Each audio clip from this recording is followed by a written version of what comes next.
Hola a todos, bienvenidos al tercer episodio de nuestra serie tutorial sobre Magic the Gathering. En el episodio anterior hablamos sobre los diferentes tipos de cartas, qué puede hacer cada uno y qué diferencias hay entre ellos. Hoy vamos a seguir introduciendo conceptos fundamentales para saber jugar a Magic. En primer lugar, hablaremos de las diferentes zonas del juego. Ya he hablado prácticamente de todas ellas en los anteriores vídeos, pero nunca las he mostrado todas juntas. El resto del vídeo hablaré de las diferentes fases que componen un turno en Magic, haciendo énfasis en la llamada fase de combate, que suele ser la más compleja de las 5. Sin más dilación, comenzamos hablando de las diferentes zonas de juego en Magic. Aquí podéis ver un esquema de las diferentes zonas de juego que hay en Magic. Muchas ya os deberían por lo menos de sonar. Ya sabéis lo que es la biblioteca, el nombre que damos a nuestro mazo de cartas, a todas aquellas que aún no hemos robado en esta partida y que mantenemos siempre ahí boca abajo sobre la mesa. Por supuesto, por otro lado, cada jugador tiene su propia mano de cartas, aquellas cartas con las que puede jugar y que por supuesto el contrario no puede ver. El campo de batalla es el nombre que damos a la zona donde se van realizando las diferentes jugadas. Es ahí donde ponemos las tierras y donde vamos poniendo las diferentes cartas de permanente. Cada jugador tiene su propio lado del campo de batalla para distinguir qué cartas son de cada jugador. También he hablado anteriormente de lo que es el cementerio. El cementerio viene siendo la pila de descarte de cada jugador.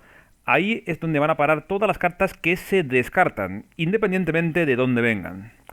Y luego tenemos el exilio, una zona donde las cartas que van a parar ahí se considera que están fuera del juego, por así decirlo. Las cartas pueden ir a parar al exilio de varias maneras distintas. En principio solo hay que saber que las cartas exiliadas se considera que están fuera del juego. Y finalmente tenemos una zona que denominamos la pila, a la que dedicaré un episodio específico, concretamente el número 5.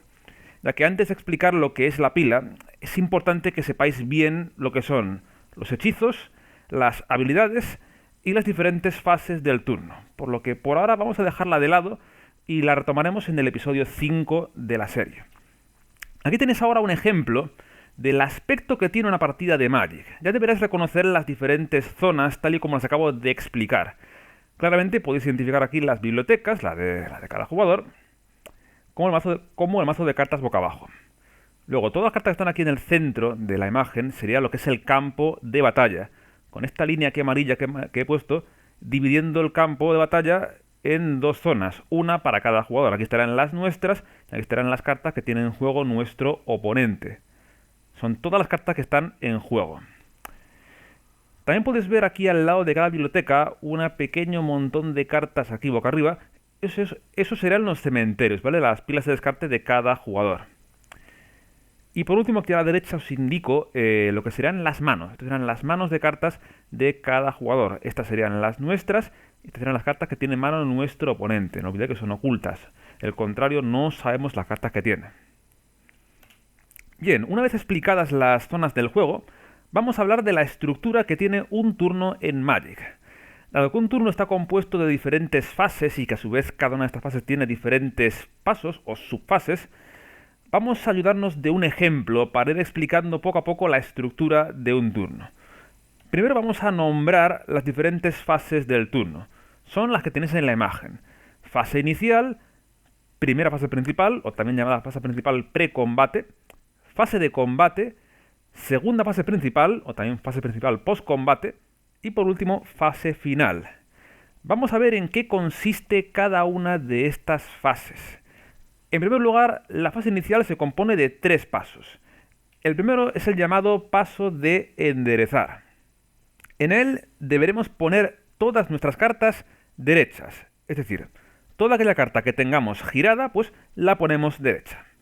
En nuestro ejemplo podéis ver que tenemos algunas de nuestras cartas giradas, estas 3 tierras aquí y esta criatura. Bien, pues en el paso de enderezar lo que hacemos es simplemente ponerlas todas ellas derechas. Después viene el paso de mantenimiento. Aquí en principio no tenemos que hacer nada. Solo tenemos que hacer algo en el mantenimiento si una carta de manera explícita nos lo indica.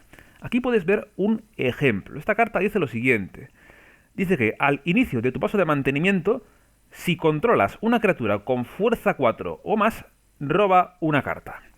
Esto es un ejemplo de una carta que nos fuerza a hacer algo en nuestro paso de mantenimiento. Si no tenemos ninguna carta así, pues en principio no tenemos que hacer absolutamente nada. Y finalmente tenemos el paso de robar. En el paso de robar tendremos que robar una carta de nuestra biblioteca y ponerla en nuestra mano. Este paso es un paso obligatorio y no nos lo podemos saltar bajo ningún concepto. Tened en cuenta lo siguiente, en Magic, si un jugador tiene que robar una carta y por el motivo que sea no le quedan cartas en su biblioteca, ese jugador automáticamente pierde la partida. Así que si nos llega el paso de robar y no nos quedan cartas en la biblioteca, perdemos. De todos modos, ya os aviso que esto es algo que es más bien raro. Generalmente robar cartas siempre es algo bueno, positivo, ya que nos da más opciones para progresar en la partida. Bien, tras el paso de robar, pues termina la fase inicial y pasamos a la primera fase principal.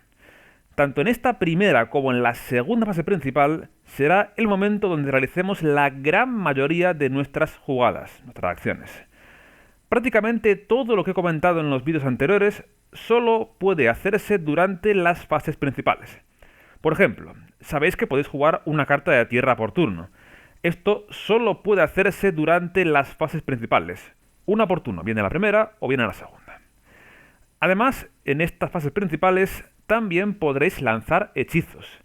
En el argot de Magic se llama lanzar hechizos a jugar cualquier carta que no sea tierra desde nuestra mano. Lo que ya sabéis, jugar una criatura, artefacto, encantamiento, lo que sea. Todo lo que sea jugar una carta de nuestra mano que no sea una tierra se denomina lanzar un hechizo. Y esto solo puede hacerse durante las fases principales.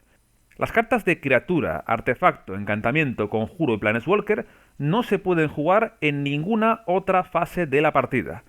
Solo los instantáneos pueden jugarse fuera de las fases principales. Vamos a nuestro ejemplo. Aquí podéis ver que en nuestra mano, aquí, tenemos una carta de tierra, una carta de pantano. Así que vamos a ponerla en el campo de batalla. Recordad que solo se puede jugar una carta de tierra por turno. Aunque tuviéramos más, no podríamos jugarlas hasta nuestro siguiente turno. Echemos ahora un vistazo al resto de cartas que tenemos en nuestra mano. Tenemos 3 cartas de criatura. Fijaos un segundo en los costes de maná de estas cartas y comparadlos con las tierras que tenemos en el campo de batalla. Tenemos 3 pantanos y 2 montañas, por lo que solo podemos generar 3 manás negros y 2 rojos.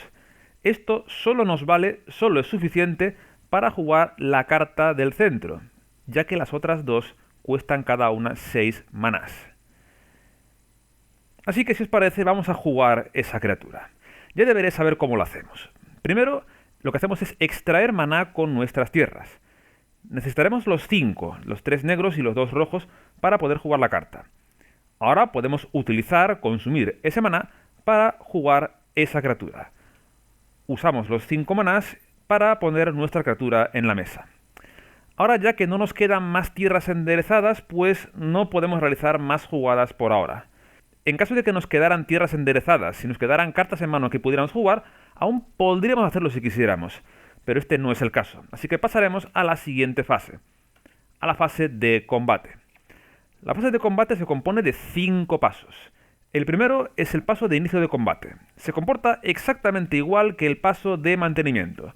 Solo hay que hacer algo si una carta de manera explícita nos lo indica. Aquí os pongo de nuevo un ejemplo. Esta carta dice lo siguiente. Al inicio del combate en nuestro turno, podemos dar a una criatura objetivo +2/+0 hasta el final del turno. Es decir, podemos elegir cualquier criatura en mesa, sea nuestra o sea de nuestro oponente, y darle 2 puntos extra de fuerza hasta el final del turno. Es un ejemplo de una carta que nos permite hacer algo durante el paso de combate. Como en nuestro caso no hay ninguna carta así, simplemente pasamos al siguiente paso, que es la declaración de atacantes. En este paso podemos utilizar a nuestras criaturas en mesa para atacar al jugador contrario. Podemos elegir cualquier número de criaturas que sean nuestras y declararlas como atacantes. Cada criatura atacante atacará al jugador contrario, no a ninguna criatura oponente.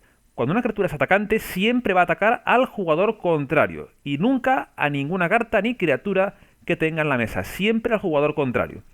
Solo hay una única excepción a esto, que ya dejé caer un poco en el vídeo anterior, que es si el contrario tiene una carta de Planeswalker en la mesa. En ese caso, cuando una criatura sea declarada como atacante, debemos elegir si esa criatura va a atacar al jugador o a uno de sus Planeswalkers. Pero como digo, por regla general, las criaturas en fase de combate siempre atacan al jugador y nunca a ninguna criatura contraria. Antes de continuar, debo indicar una serie de normas fundamentales y de gran importancia que tienen que aplicarse en este punto. Primera, para que una criatura pueda ser declarada como atacante, debe estar derecha. Una criatura que está girada no puede atacar. Segunda, para que una criatura pueda ser declarada como atacante, debe llevar en nuestro lado de la mesa desde el inicio del turno. Dicho de un modo más simple, si una criatura ha entrado al campo de batalla este mismo turno, no puede ser declarada como atacante. Esta norma es lo que en el argot se llama mareo de invocación. En este caso, la criatura que jugamos en la primera fase principal, esta de aquí, no puede ser declarada como atacante.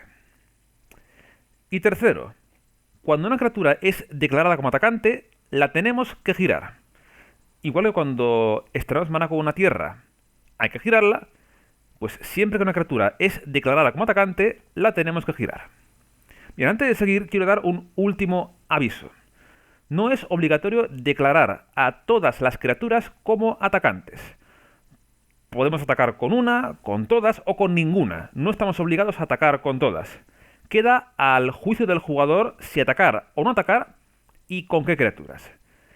Si se da el caso de que no queremos o no podemos atacar con ninguna criatura, la fase de combate se termina automáticamente y se pasa a la segunda fase principal.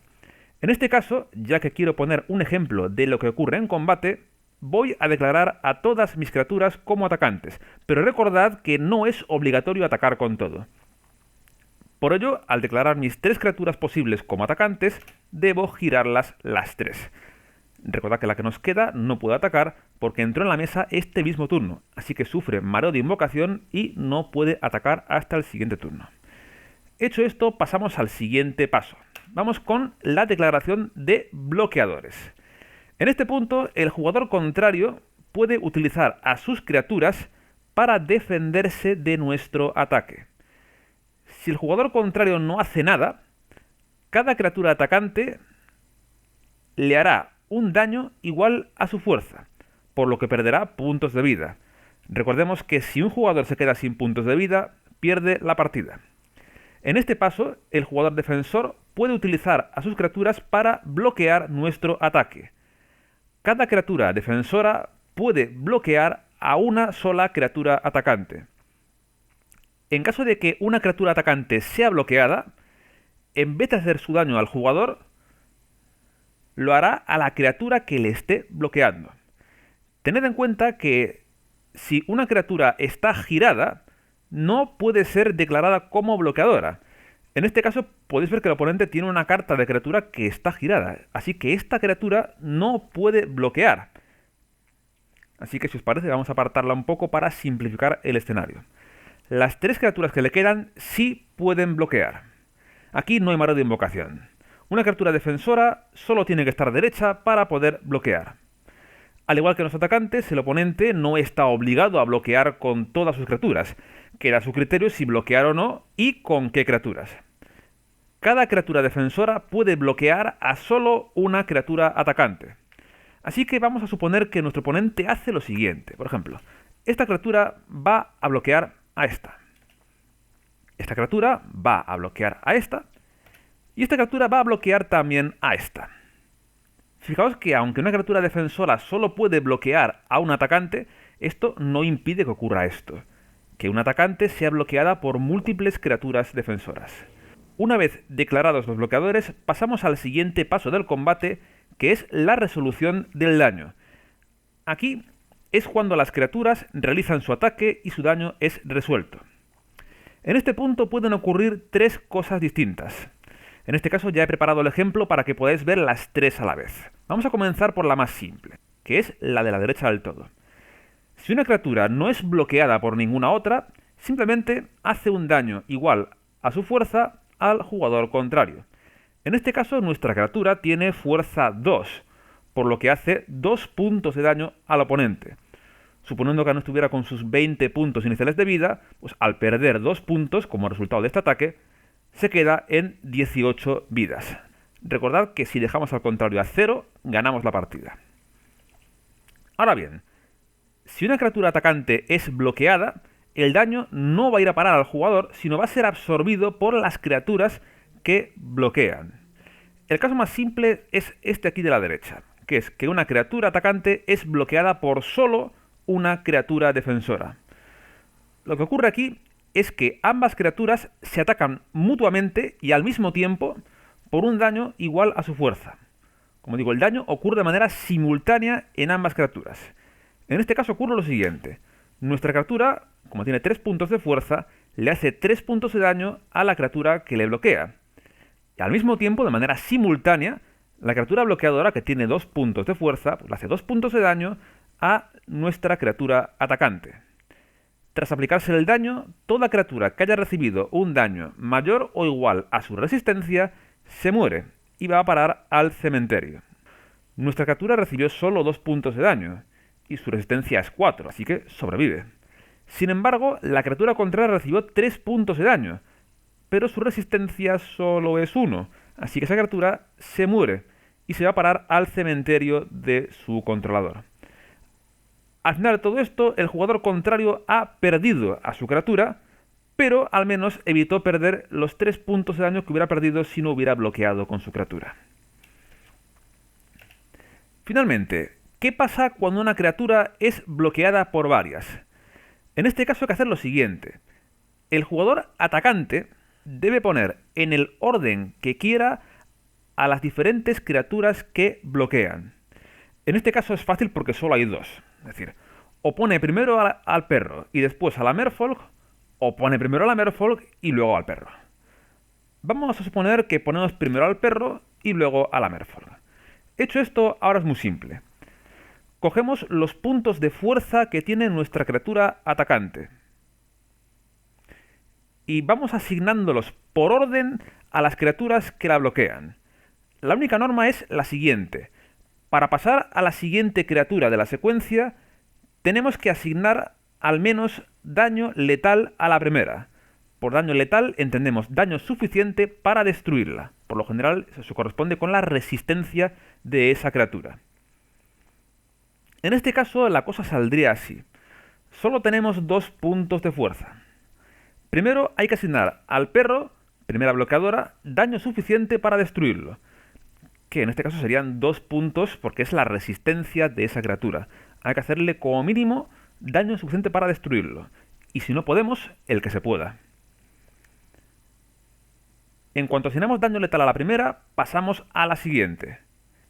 Habrá que asignarle, a ser posible, daño suficiente para destruirla, que sería 2 puntos. ¿Qué ocurre? Que ya hemos gastado todos los puntos que teníamos. Solo tenemos 2 puntos de fuerza y ya los hemos consumido en la primera criatura. Así que no nos quedan puntos para asignar a la siguiente. Si la fuerza de nuestra criatura fuera superior, entonces aquí seguiríamos asignando puntos de daño hasta asignar daño letal a esta y luego pasaremos a la siguiente. En cuanto no queden más, simplemente asignamos todo lo que nos quede a la última y listo. Si llega al punto en el que nos quedamos sin puntos suficientes para asignar daño letal, simplemente asignamos lo que podamos. Una vez hecho esto, una vez repartido el daño, se procede a asignarlo. De manera simultánea, todas las criaturas bloqueadoras hacen daño igual a su fuerza a la nuestra. Y la nuestra ataca a las contrarias tal y como lo distribuimos. En este caso, nuestro atacante recibe 3 puntos de daño, 2 del perro y 1 de la Merfolk. Hecho esto, cada criatura que ha recibido daño mayor o igual a su resistencia se muere y se va al cementerio. Eso le ocurre tanto a nuestra criatura atacante como al perro de nuestro rival. La Merfolk lógicamente sobrevive ya que no ha recibido ningún punto de daño. Las otras 2, que sí recibieron daño igual a su resistencia, se mueren y se van a los respectivos cementerios de sus controladores. Con esto hemos descrito todo lo que puede llegar a ocurrir en un combate. No se va a complicar más que esto. Así que podemos pasar ya al último paso del combate, que sería el paso de final del combate, donde, de nuevo, solo hay que hacer algo si una carta de manera explícita nos lo indica, igual que el mantenimiento, igual que el inicio del combate. Aquí tenéis un ejemplo muy fácil. Esta criatura dice que al final del combate, si esta criatura atacó o bloqueó, debe ser sacrificada, es decir, que debe ser enviada al cementerio. Tras esto, la fase de combate termina y pasamos a la segunda fase principal. No hay nada que decir que no hayamos comentado en la primera. Se pueden lanzar hechizos, pagándolo por supuesto, y se puede jugar una tierra si no se hizo ya en la primera fase principal. Recordad que solo es una tierra por turno. Una vez decidamos que no vamos a realizar más jugadas, deberemos pasar el turno a nuestro oponente. Pero antes de que esto ocurra, hay una última fase de nuestro turno, la fase final, la cual se compone de dos pasos: paso final y paso de limpieza. En el paso final solo hay que hacer algo si una carta nos lo indica, igual que el mantenimiento, igual que el inicio y fin de combate. Aquí tenéis de nuevo un ejemplo. Esta carta dice lo siguiente: en nuestro paso final, si una criatura murió este turno, robamos una carta. Imaginaos que hubiéramos tenido esta carta en la mesa en este punto, pues esta habilidad hubiera saltado y hubiéramos robado esa carta, ya que murieron no una sino varias criaturas este turno. Solo es un ejemplo de una carta que nos indica que se haga algo en el paso final. Por último, tiene lugar el paso de limpieza. En este punto ocurren dos cosas. Primera, todas las criaturas que hayan recibido daño este turno, pero que hayan sobrevivido, como es el ejemplo de esta de aquí, se curan, es decir, que pierden todo el daño que hayan acumulado y recuperan toda su resistencia. Eso es lo que le ocurre precisamente a esta criatura. Pierde el daño y recupera toda su salud, es decir, que se cura. Lo hacemos con todas las criaturas en juego, tanto nuestras como oponentes. Asimismo, cualquier efecto que indique que dura hasta el final del turno, pues deja de tener lugar en este paso, en el paso de limpieza. Y segundo, si por lo que sea tenemos más de 7 cartas en nuestra mano, hemos de descartarnos de cartas hasta tener un total de 7. Es decir, en el paso de limpieza existe un tamaño máximo de mano de 7 cartas. Como tenemos solamente 2, pues no tenemos que hacer absolutamente nada. Hecho esto, el jugador contrario iniciará su turno, el cual seguirá la misma secuencia que hemos expuesto en este vídeo. Ya para terminar, vamos a repasar toda la secuencia del turno. Es muy importante que la conozcáis, o que por lo menos cuando estéis en vuestras primeras partidas de Magic, la llevéis apuntada. 5 fases en total. La primera se llama fase inicial y se compone de 3 pasos. Paso de enderezar, donde enderezamos todas nuestras cartas. Paso de mantenimiento, donde solo hacemos algo si una carta nos lo indica. Y paso de robar, donde robamos una carta de nuestra biblioteca. Después viene la primera fase principal, o fase principal precombate. Ahí podemos jugar una tierra y podemos lanzar hechizos, es decir, podemos jugar cualquier carta que no sea tierra siempre que paguemos su coste. Después llega la fase de combate. En los pasos de inicio y fin de combate solo hacemos algo si una carta nos lo indica. En el paso de declarar atacantes elegimos cuáles de nuestras criaturas atacan al jugador contrario, o en su caso a un Planeswalker contrario. Recordad, solo las criaturas enderezadas y que no entraron este turno a la mesa pueden atacar. Y además, al declarar las atacantes hay que girarlas. Si por lo que sea no queremos o no podemos atacar con ninguna, abortamos la fase de combate y pasamos a la segunda fase principal. En caso de que sí ataquemos, pues pasamos al paso de declarar bloqueadores. En el paso de declarar bloqueadores, cada criatura oponente puede bloquear a una criatura atacante. Y por último, en el paso de resolución del daño, cada criatura atacante no bloqueada ataca a su oponente o Planeswalker objetivo por un daño igual a su fuerza, mientras que las criaturas bloqueadas luchan con sus bloqueadoras, haciéndose al mismo tiempo y de manera mutua un daño igual a su fuerza. Tras resolverse el daño, cada criatura que recibió daño mayor o igual a su resistencia se muere y se va al cementerio de su controlador. Tras el combate viene la segunda fase principal, o fase principal post-combate, que es igual que la primera. Se puede jugar una tierra si no se hizo en la primera fase principal, y se pueden lanzar hechizos, es decir, jugar cartas que no son tierra.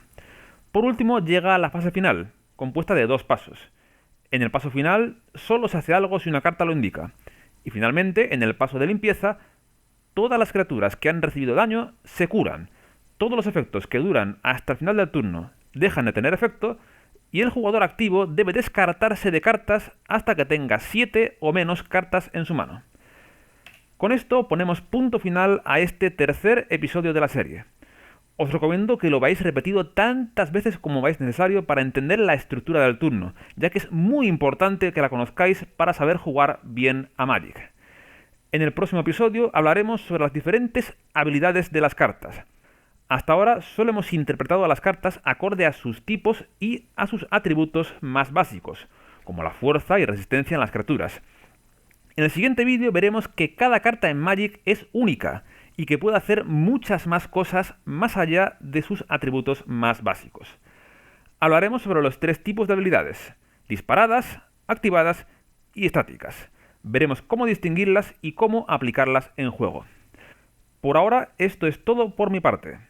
Así que muchas gracias por haber visto el vídeo y nos vemos en el siguiente episodio de la serie.